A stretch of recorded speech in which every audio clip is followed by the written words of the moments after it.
Volume कैसे check करें वो? सभी को जय सिया राम।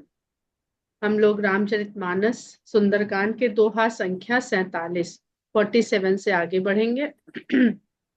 सुनहु सखा निज कहऊँ सुभाऊ, जान भुसुंड शंभु गिर जाऊ। जो नर होई चराचर द्रोही, आवै सभय सरन तकि मोही। तज मद मोह कपट छल नाना, करऊँ सद्य तेहि साधु समान। जननी जनक बंधु सुत दारा, तनु धनु भवन सुहृद परिवारा। सब कै ममता ताग बटोरी, मम पद मनहि बांध बरि डोरी। बहुत सुंदर प्रसंग है। और दोहा संख्या 46 से ही इसको हमेशा पढ़िए, जब भी इसको समझने का मन हो तो दोहा संख्या 46 से पढ़ते हुए आइए।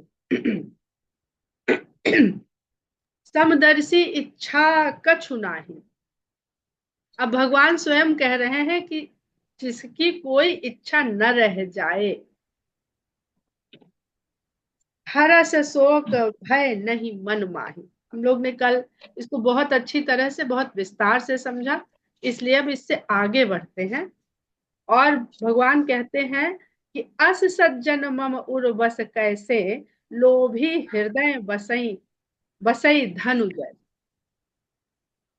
ऐसा सज्जन व्यक्ति मेरे हृदय में ऐसे बसता है जैसे लोभी के हृदय में धन बसा रहे। कहाँ तो भगवान इतनी बड़ी बड़ी बातें कर रहे हैं, सब ये त्याग दे वो त्याग दे, सारे रिश्ते नाते, शायद सब चीज को छोड़ना सरल है मनुष्य के लिए, धन से जो ममता है उसको छोड़ना सबसे कठिन। और ये धन के प्रति ममता कहाँ के लोगों को सबसे अधिक है? लंका वासियों। तो लंका, अब विभीषण क्या क्या छोड़ के आए हैं? सब कुछ छोड़ के आए हैं।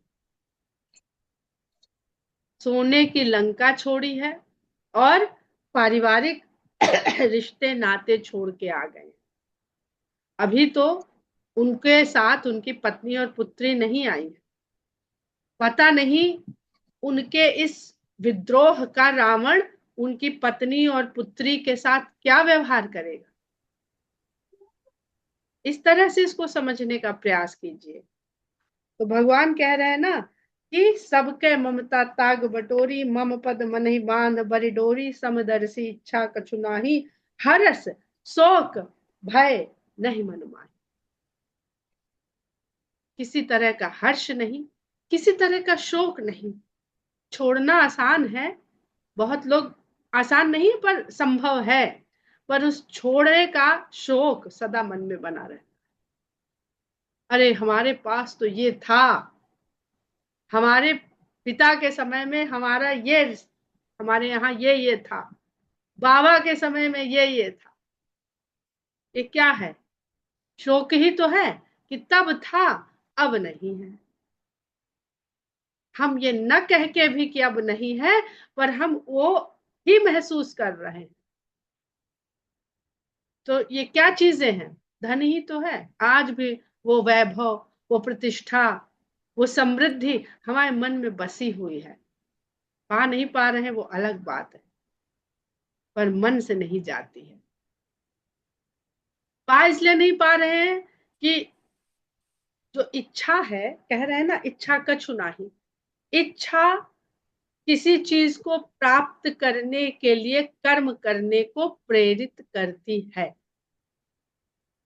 और वो चीज संसार के लिए, विषयी मनुष्यों के लिए क्या है?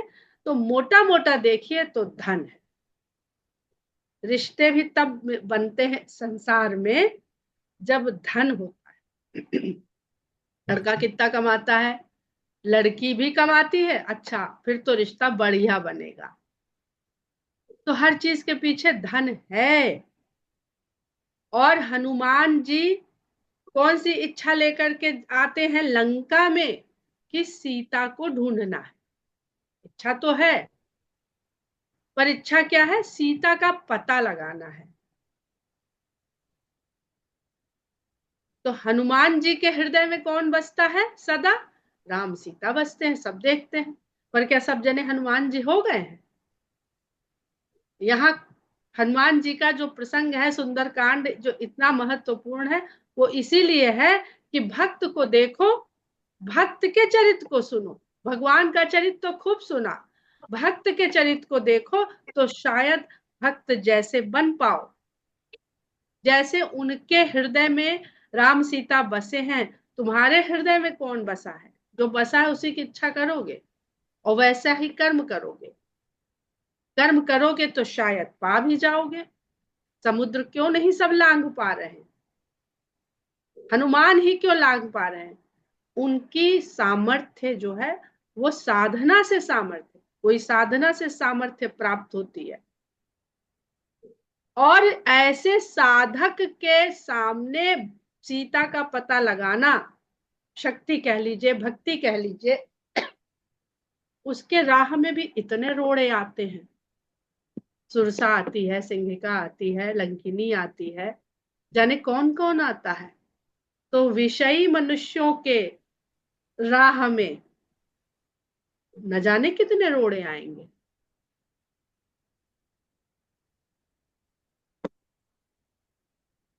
पर ये संसार तो विषयी लोगों से भरा हुआ है। विषयी के हृदय में धन बसा ही रहता है।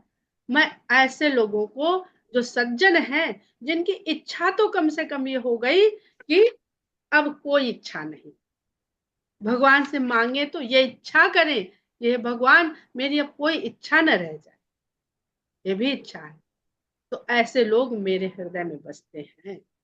हनुमान जी को राम जी गले से लगाते हैं, विभीषण को गले से लगाते हैं, सुग्रीव को गले से लगाते हैं, भरत को गले से लगाते हैं, निषाद राज को गले से लगाते हैं। जिन जिन को भगवान राम ने गले से लगाया है, उन सबको अपने हृदय में बसा लिया। और ये तो बिल्कुल विषय कामनाओं की नगरी से चले आ रहे हैं।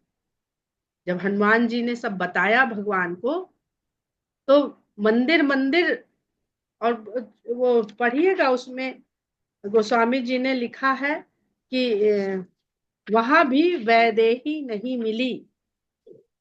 मंदिर मंदिर, वैदेही शब्द लिखा है। तो लंका किसकी नगरी है? देह के सुखों को प्राप्त करने की नगरी है। देह से सुख पाना चाहते हैं, देह को हमने सुख पाने का साधन मान लिया है, वो साधना का साधन है, पर हमने उसे दैहिक सुख का साधन बना लिया है। तो जो दैहिक सुखों के मंदिर है, वहां वैदेही कैसे मिलेगी? वैदेही तो वहां मिलेगी जो दैहिकता से परे होगा, देह से परे होगा, देह के बोध से परे होगा। तो पहले उन्होंने, हनुमान जी को समझ में बाद में आया कि अरे हम कहाँ ढूंढ रहे थे, यहाँ वैदेही कहाँ मिलेगी, क्योंकि जानते नहीं है। डालो, ये तो कुछ खरीद देंगे, रखिए चलेंगे प्लीज। तो। तुम सारिखे संत प्रिय मोरे, धरऊ देह नहीं आननी हो रे। अब भगवान देह के द्वारा समझा रहे हैं, देहधारी को देहधारी बन के ही समझा पाएंगे आप। तो कहते हैं कि तुम्हारे जैसे संत, जो वहां रहते हुए भी किसी तरह धर्म निर्वहन करने का प्रयास करता है, और अवसर पाते ही सब कुछ त्याग के चला जाता है, कि एक समुद्र की ही तो दूरी है बीच में, बस चलो भगवान के पास चलते, छोड़ देते हैं ये वैभव की दुनिया, छोड़ देते हैं। एक समुद्र ही है बीच में, उसको पार करके आ जाते हैं भगवान की शरण में। तो ये भगवान वो सज्जन ही है जो वैभव की लंका, सोने की लंका छोड़ के, समुद्र पार करके ऐसे राम के पास आ गए, जिनके पास कुछ नहीं। जिसके पास कुछ नहीं है वो क्या देगा? किसी आस से आए हैं। तो इसलिए सज्जन है, संत है। और कहते हैं बस इसीलिए मैं देह धरता हूं, और कोई दूसरा कारण नहीं है मेरे देह धरने। क्योंकि रावण को मारना तो एक भ्रकुटी विलास काफी है, असंख्य रावण मर जाएंगे एक भ्रकुटी विलास से। लेकिन तुम्हारे जैसों को मैं कैसे दिखा पाऊं अपने आप को। तो संत और सज्जन के लिए भगवान ने देह धारण करी है, रावण के लिए देह धारण नहीं करी है। कहते हैं आगे कि सब सगुण उपासक परहित निरत नीति दृढ़ ने, क्योंकि जो सगुण उपासक हैं उनको तो भगवान का सगुण रूप ही समझ में आता है। और सगुण रूप क्या है? देहधारी भगवान। सगुण उपासक, सगुण उपासना करने वाले और सदा दूसरे के कल्याण में लगे हुए नीति और नियम पर दृढ़ रहने वाले, चाहे जहां जैसी अवस्था में रहना पड़ जाए, नीति विरोध कार्य न करें, नियम के विरुद्ध न जाएं। ते नर प्राण समान मम जिनके द्विजपद प्रेम, ऐसे मनुष्य मेरे लिए प्राणों के समान है। अब भगवान तो सबसे परे हैं, लेकिन देह धर ली तो देह में प्राण भी तो आए। सगुण उपासना की बात हो रही है, इसलिए अब जो यहाँ पर भगवान राम कह रहे हैं उसको निर्गुण राम से जोड़ के कंफ्यूज मत होइएगा। आपको प्रिय सगुण है तो आपके लिए ये सिद्धांत है, और अगर आपको निर्गुण से प्रेम है तो बिनु पद चलई सुनई बिनु काना कर बिनु कर्म करई विधि नाना, आनंद रहित सकल रस भोगी बिनु बानी बक्ता बड़ जोगी। तो सब कुछ है, जिसके भीतर सब कुछ है वो अगर नर देह धारण नहीं कर सकता है, मेरा ये मानना है कि अगर वो नर देह, मनुष्य देह या कोई भी देह, वो तो हर देह धरे विविध शरीरा, जब जब होए धर्म की हानि बाढ़े असुर अधम अभिमानी, तब तब हरि धरि विविध शरीरा, विविध शरीर। तो ये तो उसकी अयोग्यता हो गई कि भाई वो निर्गुण ही रह सकता है, वो कभी देह में नहीं आ सकता है। तो ईश्वर अयोग्य तो है नहीं, उसके अंदर संभव असंभव सारी योग्यता है, उसके अंदर नहीं होने का भी भाव है, यानी गायब रहने का भी योग्यता है, उसके अंदर प्रकट होने की भी योग्यता है। तो जो सनातन धर्म का या वेद का जो मूल सिद्धांत है वो बहुत सुंदर है कि आप चाहो तो वो निर्गुण है, आप चाहो तो वो सगुण है, आप चाहो तो वो पुत्र है, आप चाहो तो वो मित्र है। यही तो सब सर्वज्ञता हुई, सर्व योग्यता हुई। तो इसलिए कहते थे नर प्राण समान मम जिनके द्विजपद, और जिनके ब्राह्मणों के चरणों में प्रेम है, ऐसे लोग मुझे प्राणों के समान।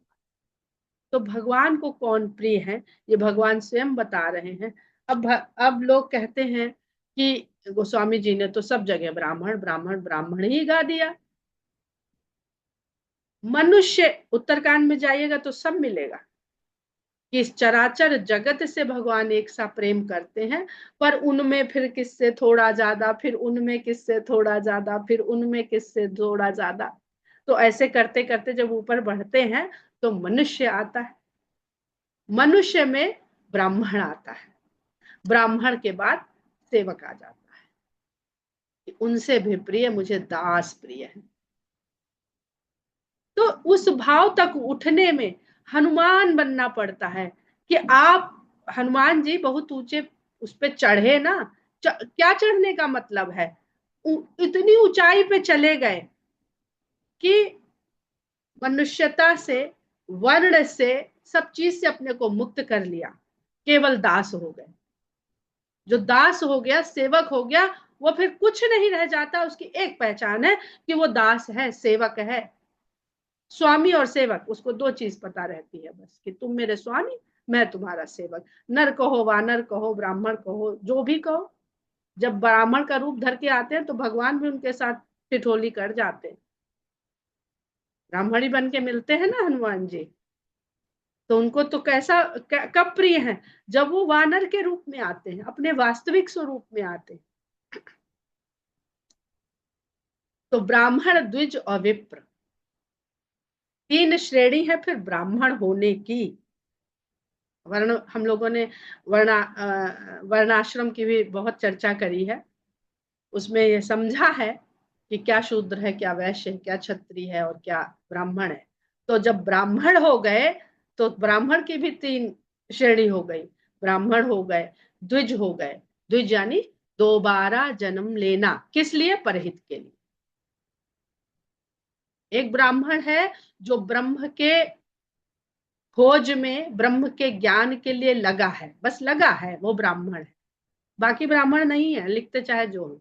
जन्म पा लेने से जो लिख रहे हैं, मिश्रा, पांडे, वाजपेयी, दीक्षित, वो लिखने को लिख रहे हैं। वहां का जो खाता है ऊपर का, वहां ब्राह्मण थोड़ी है। यहाँ यहाँ चढ़ाए नहीं है। संविधान जो नीचे का संविधान है, ऊपर के विधान में नहीं। फिर आप दोबारा जन्म लेते हैं कि परहित, अपने लिए कुछ नहीं, संचय कतई नहीं। तब आप ब्राह्मण, ना शक्ति का संचय है ना धन का संचय है, वही ब्राह्मण। और रावण के पास तो कितना संचय है, दूसरे का छीन लिया है, भाई का छीन के लाया है कुबेर से। फिर विप्र उस अवस्था को प्राप्त हो गया कि प्रबुद्ध हो गया। बुद्ध नहीं, प्रबुद्ध हो गया। और प्रबुद्ध होने के साथ साथ विनम्र हो गया। ऐसा विवेक आया कि विनम्र हो गया। ज्ञान आते ही उसके साथ बड़े आराम से चुपके से अहंकार चला आता है, तो विप्र नहीं। तो भगवान ऐसे द्विजों को कह रहे हैं। और ऊपर कह दिया ना उन्होंने कि सगुन उपासक परहित निरत। परहित में जो लगा हुआ है वो द्विज है। ब्राह्मण हुआ, फिर अपने ज्ञान को उसने दूसरे के कल्याण के लिए लगा दिया। सुन लंकेश सकल गुण तोरे।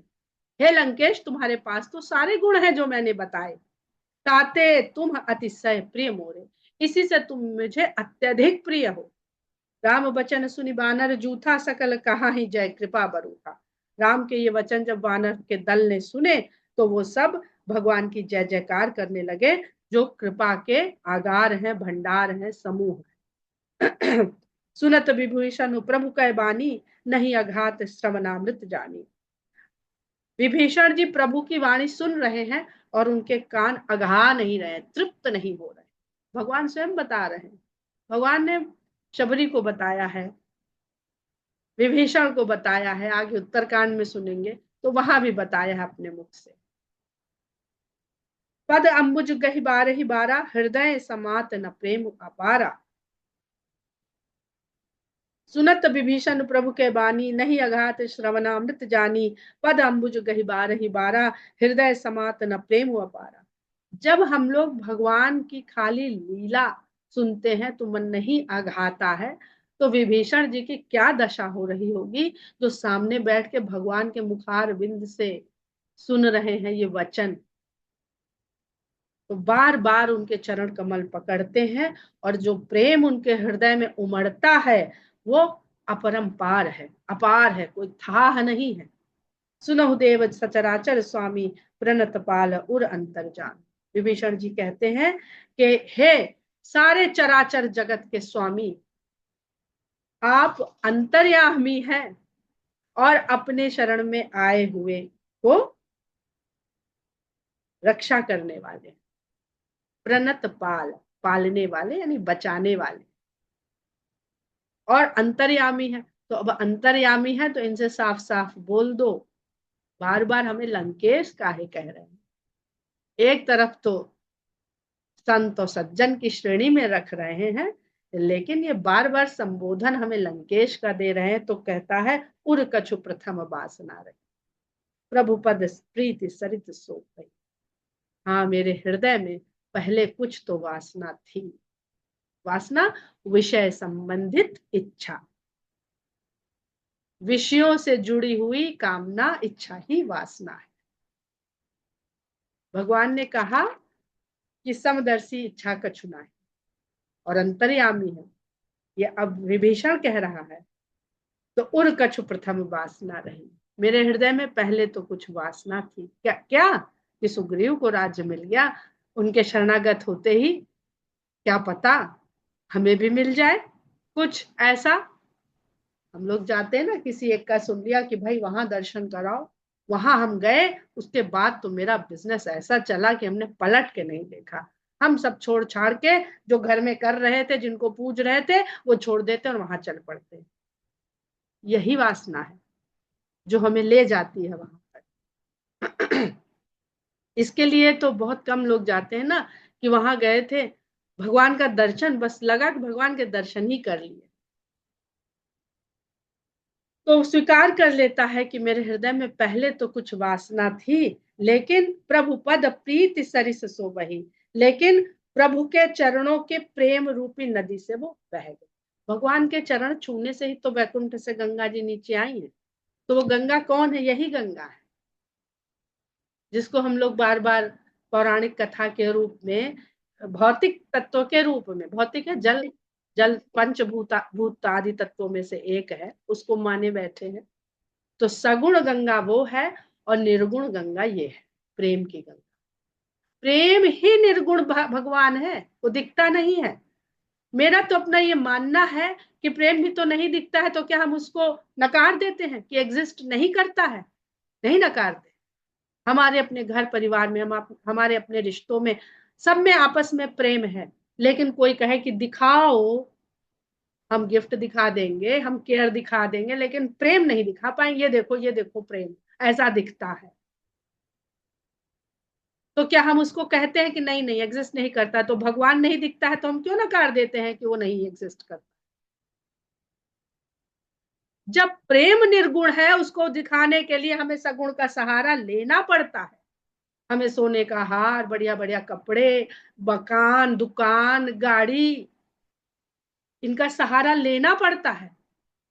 तो फिर उस निर्गुण भगवान को जानने के लिए, बताने के लिए, कहने के लिए हमें सगुण का सहारा लेना पड़ेगा, क्योंकि बुद्धि को हमारे भौतिक तत्व ही समझ में आता है, क्योंकि वो स्वयं भौतिक।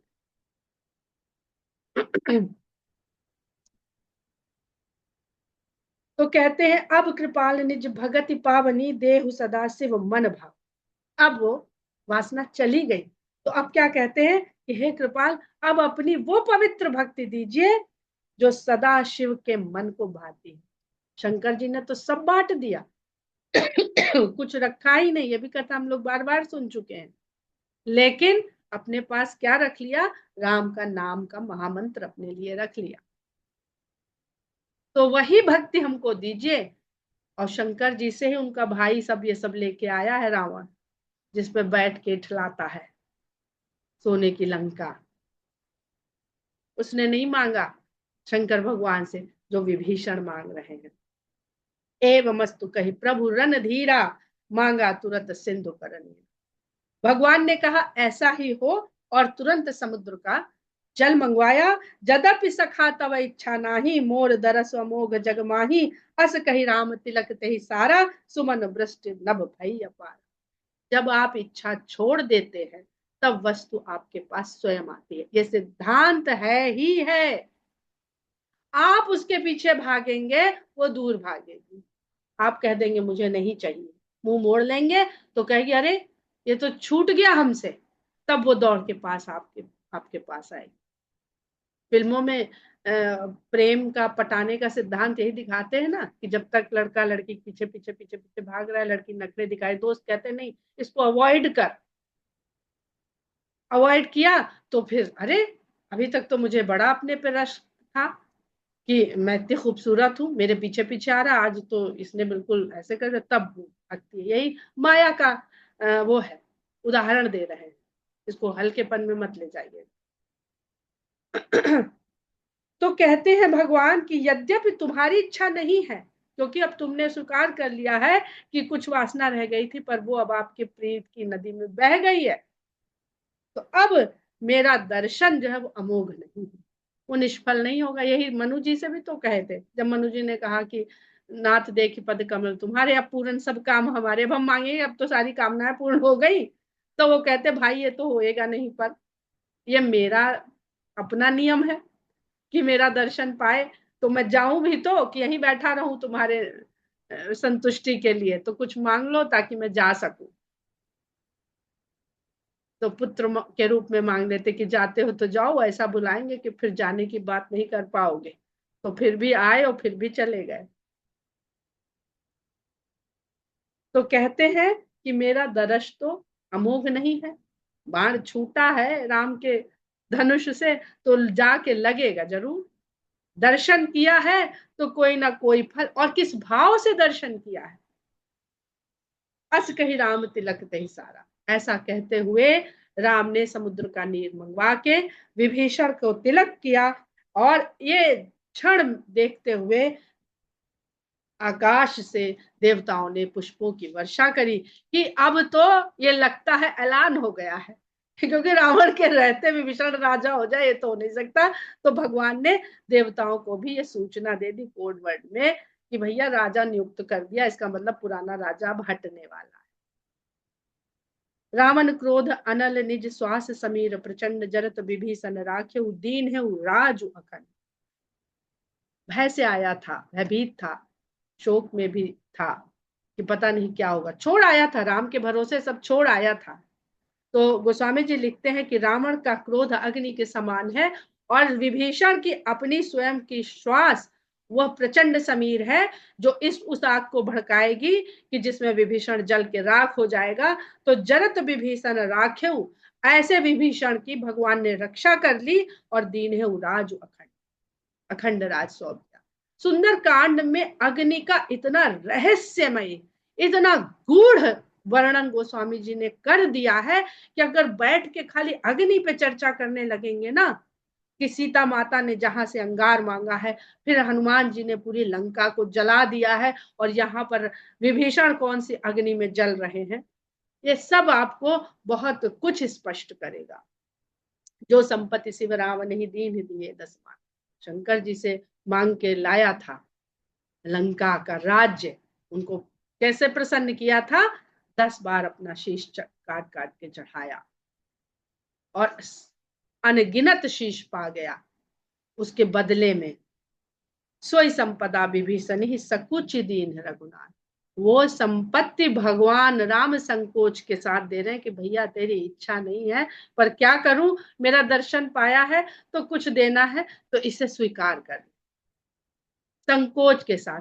तो यहाँ एक और भाव सिखा रहे हैं भगवान राम कि किसी को कुछ दीजिए तो संकोच के साथ दीजिए, अहंकार के साथ मत दीजिए कि मेरे पास ये है, देखो मैं तुझे दे रहा हूं। एक संकोच का भाव रहे भीतर, दान करें तो संकोच के साथ करें, अपने को नीची नजर रखें, अपने को छोटा बनाए, संकोच रहेगा तो छोटे रहेंगे। अस प्रभु छाण भजे जे आना तेर नर पशु बिनु पूछ बिसाना, ऐसे भगवान को छोड़ करके जो किसी अन्य को भजते हैं, ऐसे मनुष्य बिना सींग पूछ के पशु। अब ये वानर हैं जो पूछ वाले हैं, और वह हनुमान जी की पूछ में आग लगाई है, तो क्या उत्पात मचा दिया है उन्होंने। बड़ा सुंदर यहाँ पर जो गोस्वामी जी लिख रहे हैं कि पूछ वाला कितना प्रिय है भगवान। क्यों? क्योंकि वो राम को भज रहा है, राम के सहारे यहाँ तक चला आया, तो उनको फर्क नहीं पड़ता है उनको कि आप किस तरह की रूप है, किस तरह की वेशभूषा है, क्या पहने। कितना आजकल के संतों को देखिए, मतलब डिजाइनर के कपड़े फेल हैं उनके यहाँ, इतना सुंदर साज सज्जा करते हैं। निज जन जानि ताहि अपनावा, प्रभु स्वभाव कपि कुल मन भावा। उसे अपना अपना जन जान करके भगवान ने अपना लिया, और भगवान के इस स्वभाव को देख करके पूरा का पूरा वानर कुल तो बहुत मन में भाया, बहुत अच्छा लगा कि भगवान कोई भेदभाव नहीं करते हैं। पूरी सर्वज्ञ सर्व उर्वासी सर्वरूप सब रहित उदासी, फिर वो सब कुछ जानने वाले हैं, सबके हृदय में वास करने वाले हैं, सब रूप में वही है, फिर भी सब चीज से उदासीन है। बोले बचन नीति प्रतिपालक, कारण मनुज तनुज कुल घालक, सब चीज से उदासीन है, फिर भी एक कारण, जब सब चीज से उदासीन है तो कारण क्या है? एक कारण है कि वो मनुष्य बन करके आए हैं धनुज कुल घाला, धनुज के कुल का नाश करने के लिए। सुन कपीस लंकापति वीरा, के विधि तरिय जलधि गंभीरा। अब भगवान राम के पास दो दो राजा, एक सुग्रीव वानर राज कपीश और एक लंकेश। ये भी बहुत सुंदर, इसको विवेचना करेंगे तो बहुत सुंदर विवेचना निकलेगी कि भगवान राम दो राजाओं से, कपीश से और लंकेश से सलाह ले रहे। कहते हैं कि हे वीर कपीश और हे वीर लंकेश, अब जरा ये बताइए कि किस प्रकार से इस जलधि को, जो बड़ा गहरा है, गंभीर है, इसको कैसे पार किया जाए। संकुल मकर उरग झस जाति अति अगाध दुस्तर सब भात। इसमें मगर, सांप, मछलियां, अनेक जातियों के झुंड से, झस, झस को अगर आप अवधि में पढ़ेंगे तो झक पढ़ेंगे, और जो झक मार रहे हो क्या, ये सब बोलते होंगे, ये वही वही वाला झस है जो झक मारना हम लोग कहते हैं ना, झक मार रहे हैं। तो कहते हैं कि अति अगाध दुस्तर सब भांति, बड़ा कठिन है, अगाध है, सब प्रकार से कठिन है। ये कौन से समुद्र की बात ही हो रही है? ये भव सागर की बात हो रही है, जो प्रतीक के रूप में समुद्र के इस तरफ लंका के बीच में, और भगवान राम और लंकेश के बीच में ये जो समुद्र है, इस पे हम लोग चर्चा कल करेंगे। बहुत सुंदर तात्पर्य है यहाँ। कह लंकेश सुनहु रघुनायक, कोटि सिंधु शोषक तब सायक। लंकेश कहते हैं, यानी विभीषण कहते हैं कि हे राम, कोटि सिंधु शोषक तब सायक, आपका तो बाण करोड़ों सिंधुओं को सुखाने की क्षमता रखता है, यद्यपि तदपि नीति अस गाई, तब भी नीति ऐसा कहती है कि विनय करे सागर सन जाई। पहले सागर से क्यों न विनय कर ली जाए। प्रभु तुम्हार कुल गुर जलधि कही है उपाय विचारी, बिनु प्रयास सागर तरी है सकल भालु कपिधार। आपके कुल गुरु है, मतलब गुरु का मतलब यहाँ पर बड़े से है, पूर्वज हैं आपके, सागर आपके पूर्वज हैं, वो अवश्य ही कोई ना कोई विचार करके आपको इसका तरीका बताएंगे, और फिर बिनु प्रयास सागर तरह भालू, सकल भालू कपिधार, सारे भालू और वानरों का जो ये झुंड है, ये बिना किसी प्रयास के सागर पार हो जाएगा। बड़े सुंदर तात्पर्य है। हनुमान जी जब राम नाम का सहारा लेकर के समुद्र पार कर गए, तो ये सब करने की क्या आवश्यकता है? क्यों नहीं सबको वही फॉर्मूला दे दिया जाए कि भैया राम का नाम लो और सागर पार कर जाओ। यही रहस्य ये पुल के बनाने में छुपा हुआ है, जिसको हम लोग कल परसों किसी दिन समझेंगे। जय सिया राम।